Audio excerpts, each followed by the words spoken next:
उत्तर प्रदेश में उनके नेताओं की संख्या, उनके मुख्यमंत्रियों की संख्या और दिल्ली से आने वालों की संख्या बढ़ जाएगी।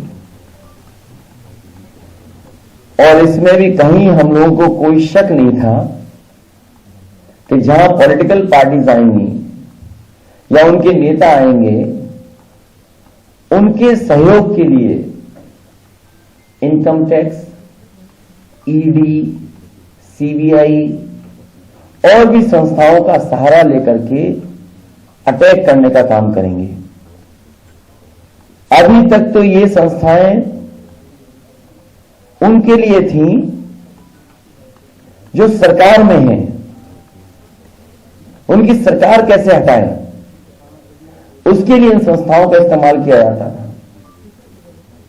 लेकिन पहली बार देखने को मिल रहा है कि उत्तर प्रदेश में समाजवादी पार्टी की सरकार न बन जाए, इसके लिए इन संस्थाओं का भी इस्तेमाल होगा। पूरा देश जानता है कि जहां जहां चुनाव भारतीय जनता पार्टी हारने लगती है, इन संस्थाओं को आगे करती है।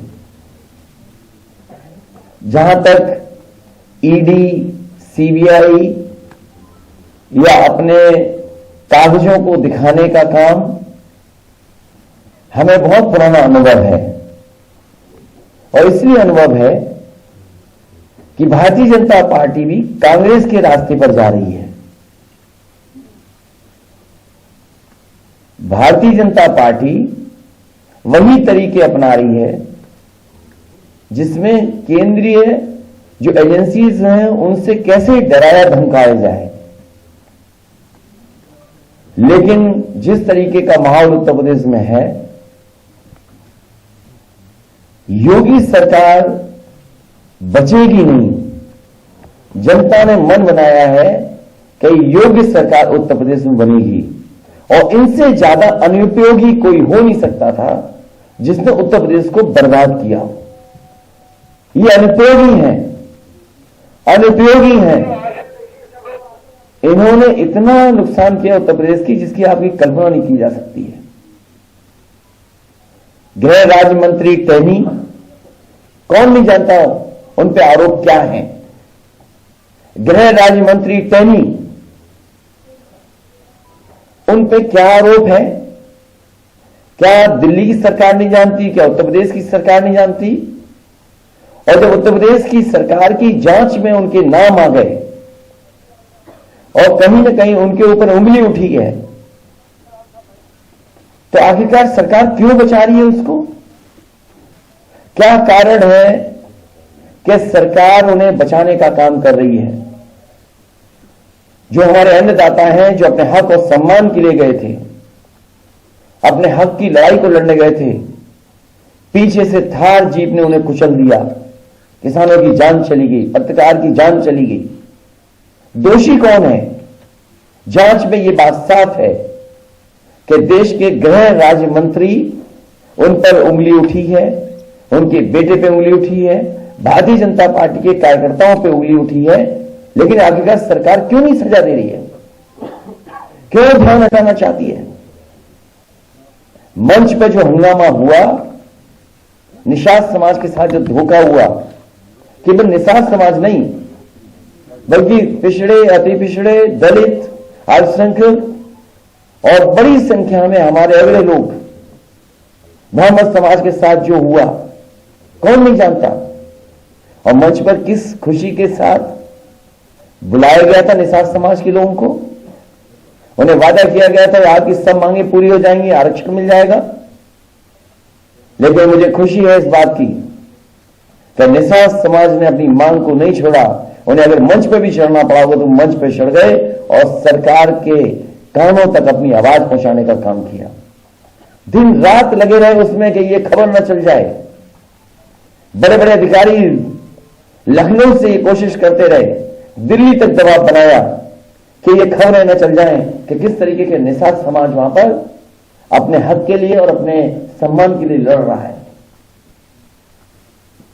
यह अनुपयोगी सरकार और कर भी क्या सकती थी? अनुपयोगी सरकार से उम्मीद भी क्या की जा सकती है? याद कीजिए, जिस समय सरकार बनी थी इनकी, इन्होंने गंगा जल से मुख्यमंत्री आवास धुलवाया था। गंगा जल को पूरे मुख्यमंत्री आवास में छिड़कवाया था।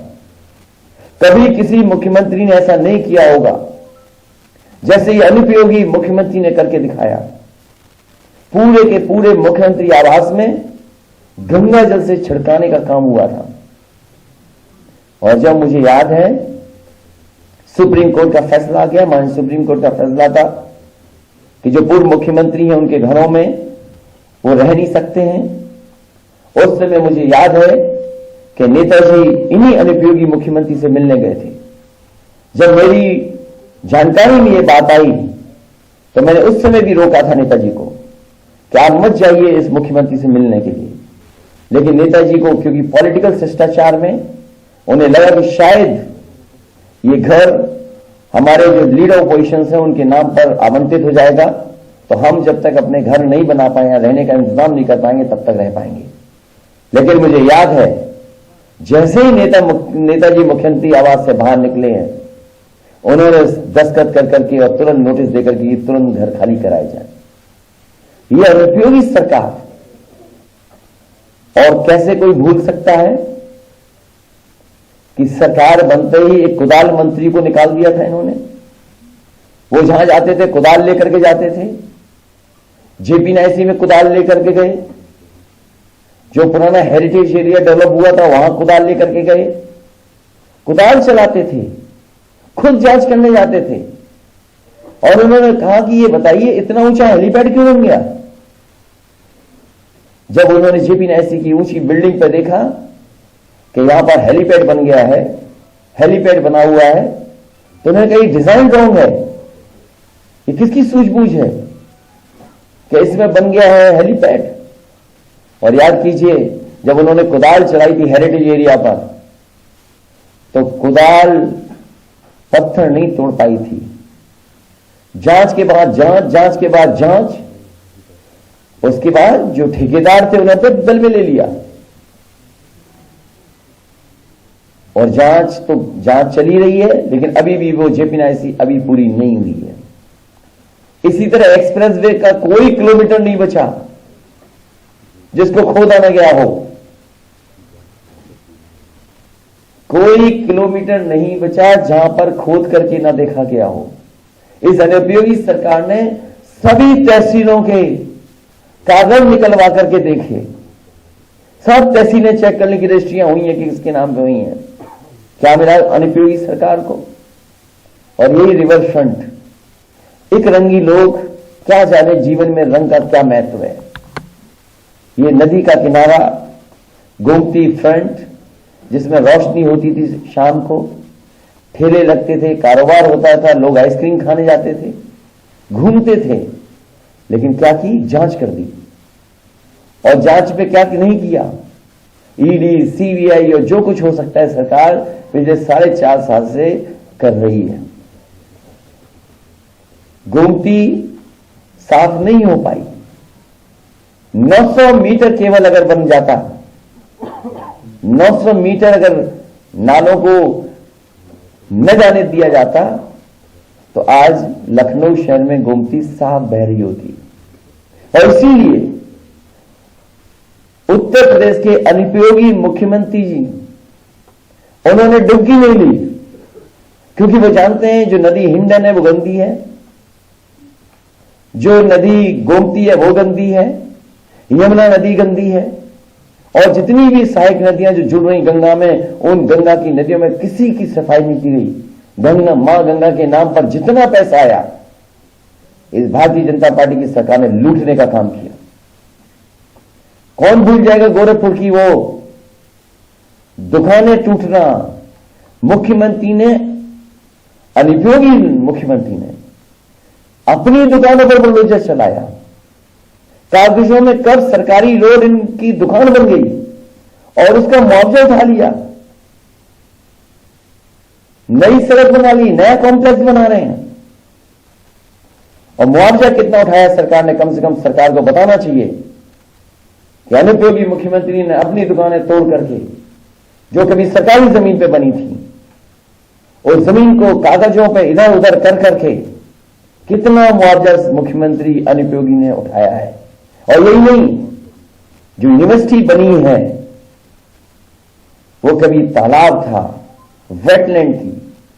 आखिरकार किस कानून के अंदर लोगों पर दबाव बना करके वो पूरी वेटलैंड की जमीन, पूरी तालाब की जमीन को अपनी यूनिवर्सिटी में कब्जा कर लिया। इसलिए मुख्यमंत्री अनुपयोगी याद रखें, सरकार जाने वाली है और ये जो हथकंडे अपनाए जा रहे हैं ये तब अपनाए जा रहे हैं कि जब उन्हें पूरा भरोसा हो गया कि सरकार जा रही है उनकी। ये वापस नहीं लौट रहे हैं। ये सोचते हैं कि समाजवादी विजय तक रुक जाएगा। आपने छापा मार करके ये बता दिया है कि आने वाले समय में समाजवादी लोग ही आ रहे हैं। उत्तर प्रदेश की जनता आपको हटाने जा रही है। हम लोग तो केवल एक माध्यम है, लेकिन उत्तर प्रदेश की जनता ने तय कर लिया है कि उत्तर प्रदेश से अनुपयोगी सरकार हटाई जाएगी। और अनुपयोगी सरकार की एक घटना नहीं है, एक किस्सा नहीं है, एक जगह का नहीं है। लखीमपुर जैसी घटना कोई सोच नहीं सकता था, इन्हीं अनुपयोगी मुख्यमंत्री के कार्यकाल में हुए हैं। हाथरस की बेटी का अपमान और पेट्रोल डाल करके जलवा देना, यह अनुपयोगी सरकार का काम है। 69,000 शिक्षक भर्ती के नौजवान दर दर भटक रहे हैं, लाठी खा रहे हैं, अपमानित हो रहे हैं। अगर उनका आरक्षण कोई छीन रहा है तो यही अनुपयोगी सरकार है। कोई परीक्षा बिना लीक हुए नहीं परीक्षा हो पाई, पेपर रद्द हुए हैं, जो नौजवानों को नौकरी न दे पाए, रोजगार न दे पाए। वो अनुपयोगी सरकार है जो टीटी, बीएड और बीपीएड के नौजवानों को बेरोजगार रख रही हो। अनुपयोगी सरकार वो है जिन्होंने वादा किया 70 लाख नौकरी देने का, लेकिन झूठे विज्ञापन दिखा करके लोगों को गुमराह करने का काम कर रही है। वो कौन भूल जाएगा अनुपयोगी सरकार के मुख्यमंत्री अनुपयोगी के गृह जनपद में एक व्यापारी कारोबार करने आया था, घूमने आया था, वहां पर पुलिस ने मार मार करके उसकी जान ले ली। अनुपयोगी वो है जो छुट्टा जानवर तक नहीं रोक पा रहा। अनुपयोगी तो है ही मुख्यमंत्री क्योंकि उन्होंने अभी तक अपना संकल्प पत्र नहीं पढ़ा। इसलिए ये जितनी भी कार्रवाई हो रही है, राजीव राय जी हमारे बगल में बैठे हैं, इनके जहां जहां स्थान है वहां इनकम टैक्स के लोग पहुंचे हैं। अगर कहीं कोई पता मिल गया होगा वहां पहुंच गए हैं। अब सुनने में आया है कि एक बड़े नाथ संप्रदाय के साधु थे कर्नाटक के, हमारी पढ़ाई और उनकी पढ़ाई बराबर की थी। हमें नहीं पता था कि कभी नाथ संप्रदाय के इन दो गुटों में झगड़ा था किसी जमाने में, मठ को कब्जा करने को लेकर के। वो तो कभी हमसे मिल गए होंगे, किसी एक साधारण व्यक्ति ने मिला दिया होगा मुझे। उस साधारण आदमी की इनकम टैक्स बेंगलोर में पहुंच गई टीम। एक हमारी पार्टी का काम व्हाट्सएप का कर रहा है। अरे व्हाट्सएप पे तुमने कितना झूठ फैलाया है, भारतीय जनता पार्टी वाले लोग। तुमने गाय कटी दिखाई, तुमने मुसलमान भाइयों के खिलाफ जाने कितनी खून की तस्वीरें डाल करके व्हाट्सएप पे चलाई हैं। तुमसे बड़ी व्हाट्सएप की यूनिवर्सिटी कोई नहीं चला रहा। ये केवल व्हाट्सएप का काम करना चाहता था, उससे तो अभी पैसा ही नहीं भुगतान हुआ।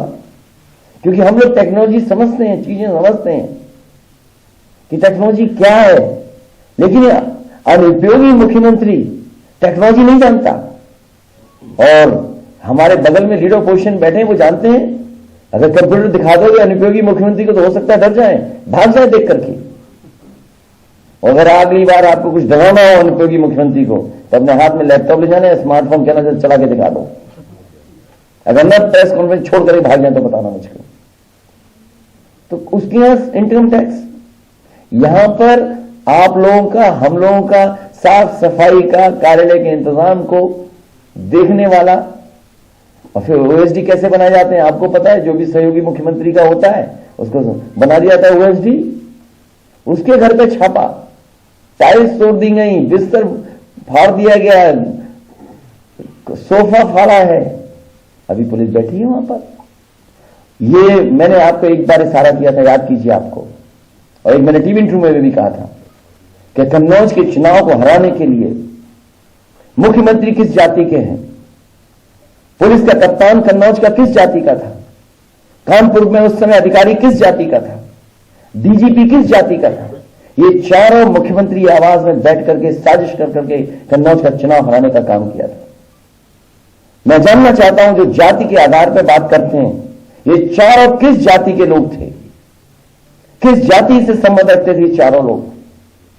हमें कोई बताए ये चारों के चारों अधिकारी किस जाति के थे। इसलिए ये चुनाव हारने जा रहे हैं। उत्तर प्रदेश की जनता ने इन्हें चुनाव हरा दिया है।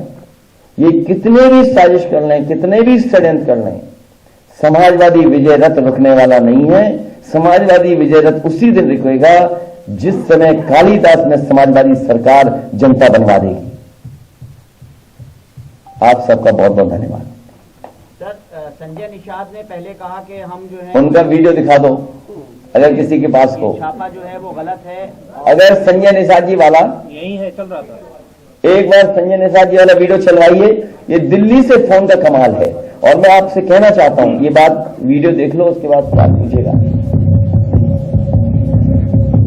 जिस टाइम पर रेड हुई है, ये टाइमिंग जो है वोटों का नुकसान करेगी, निश्चित रूप से खराब है। ये हो गया 6 महीने पहले, 1 साल पहले करना चाहिए। अब तो नहीं खराब हुआ है ना, अपराधी अगर व्यापार कर रहा है, अगर पैसा रखा है तो 2005 से करेगा। कहाँ के अधिकारी थे, ये 1 साल 2 साल पहले होता थे।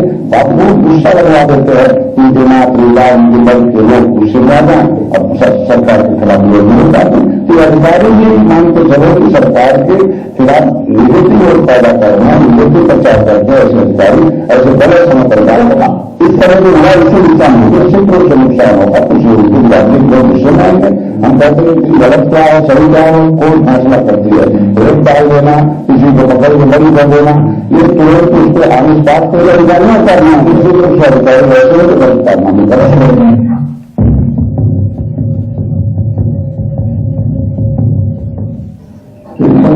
कुछ लोगों को जो आईडी छापे पड़े हैं, मैं उसका समर्थन करता हूँ। ऐसे जो भी कानून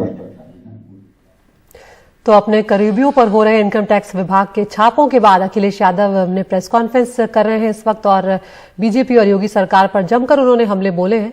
अखिलेश यादव ने कहा कि योगी सरकार अनुपयोगी सरकार है और योगी अनुपयोगी मुख्यमंत्री है। बीजेपी को हार का डर सता रहा है और इसीलिए इस तरह की हरकतें वो कर रही है। उन्होंने ये भी कहा कि कांग्रेस के रास्ते पर जा रही है बीजेपी।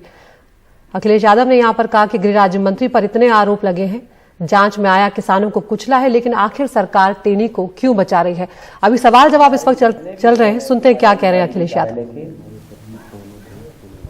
या हमारे संबंधित जितने लोग भी हैं उनके मोबाइल को सुना जा रहा है,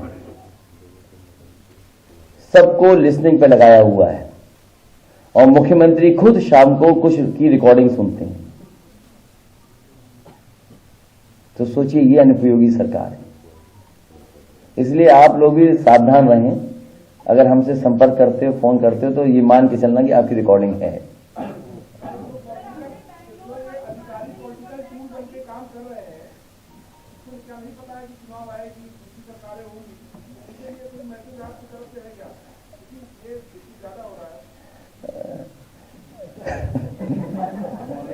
उनका आप फुल फॉर्म जानते हो, आप IAS, इनविजिबल आफ्टर।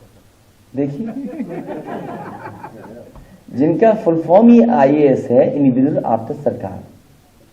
और जो अधिकारी हैं वो ये कहते हैं हम मजबूरी में कर रहे हैं, और कुछ चमचागिरी में कर रहे हैं, कुछ खुश करना चाहते हैं, आखिरी वक्त में भी खुश करना चाहते हैं। सबसे बड़ा सवाल यह है कि जो लोग एक ही छत के नीचे बैठ करके कन्नौज में हराने की साजिश कर रहे थे, उसी तरह के लोग और बैठे हुए हैं जो लगातार साजिश कर रहे हैं समाजवादी पार्टी के खिलाफ, और फोन रिकॉर्ड करा रहे हैं। किसके इशारे पर अध्यक्ष जी फोन रिकॉर्ड करें? तो यहाँ पर अखिलेश यादव प्रेस कॉन्फ्रेंस कर रहे हैं और इस वक्त वो मीडिया के सवालों के जवाब भी ले रहे हैं। साफ तौर पर वो कह रहे हैं कि योगी सरकार पर वो आरोप लगा रहे हैं कि, और प्रेस वालों को भी चेता रहे हैं वो कि अगर आप लोग हमसे संपर्क साधते हैं तो ध्यान रखें कि आप लोगों के भी फोन टैप हो रहे होंगे। साथ ही उन्होंने ये भी कहा कि जिस तरह से आईटी विभाग के छापे मारे जा रहे हैं उससे ये साफ हो गया है और छापे मारकर आपने बता दिया है कि यूपी में समाजवादी सरकार ही आने वाली है।